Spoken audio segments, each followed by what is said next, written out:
Hello, in this JavaScript programming tutorial, I am going to show you class inheritance. So class inheritance works similar in the way, inheritance does in biology in humans, where, a child comes from mother and father and you inherit certain genes, certain traits from your parents.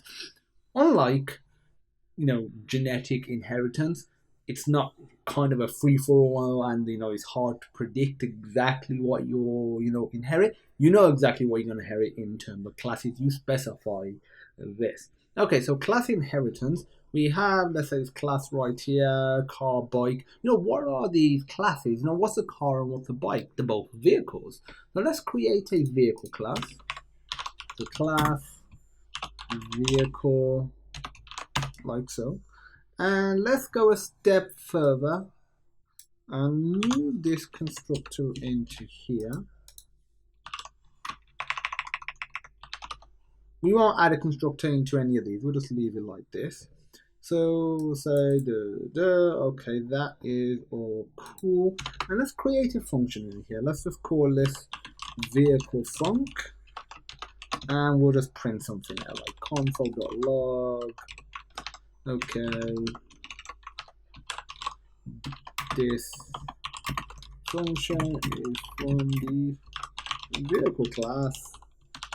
Now, if we want car and let's say bike to inherit from the vehicle class, at the end here, we simply put the keyword extends, the name of the class. So I'll just copy and paste this. Oh, what happened there? Copy it, paste it. Now if we run it, let's see what we get. Okay, so the first two results are fine. For this one, it's messing up because remember, we don't have a different constructor for bike. It's still using the same one in vehicle class. So we need to specify some value. So the initial x and y coordinates. Well, I'm just going to say it says 0, 0. Almost like the center of a graph. If we reload, we get 0, 0. This is a constructor. But have a look at this. So if I, let's say, do bike obj, as you can see, this is empty. Like there's nothing in here at all. Let's say if I do vehicle func, save that, refresh, boom, there we go. This function is from the vehicle class.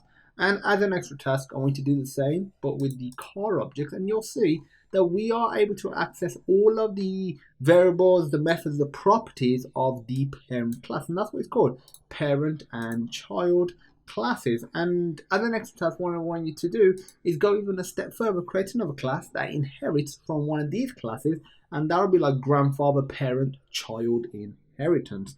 And that's it for class inheritance. Nothing more to it than that. You can obviously have more variables, more functions with complex functionality that accepts parameters to maybe compute something, returns a value. Doesn't really matter what you do, as long as you understand this is how inheritance works. We have a parent class. These two classes are inheriting from it. As you can see, bike literally has nothing of its own. Yet the constructor is able to do something, store a couple of variables, console out these 3 lines, and then we have a function called vehicle func. So that's it for class inheritance. If you have any questions, feel free to pop me a message. The GitHub link will be provided as well with all the source code, and I look forward to seeing you in the next video.